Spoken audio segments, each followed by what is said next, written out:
जळगावातील कुंटणखान्यावर रात्री पोलिसांची छापेमारी।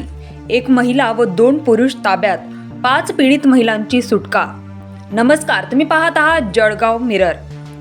जळगाव शहरापासून नजीक असलेल्या MIDC परिसरात सुरू असलेल्या एका कुंटणखान्यावर पोलिसांनी मंगळवारी अचानक छापा टाकत कारवाई केली।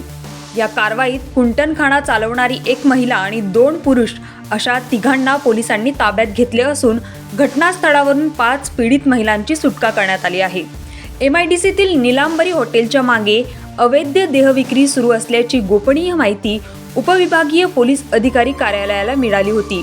या माहितीच्या आधारे SDPO नितीन गणापुरे यांच्या मार्गदर्शनाखाली अनैतिक मानवी वाहतूक प्रतिबंधक कक्षाच्या पक्षाने ही कारवाई केली।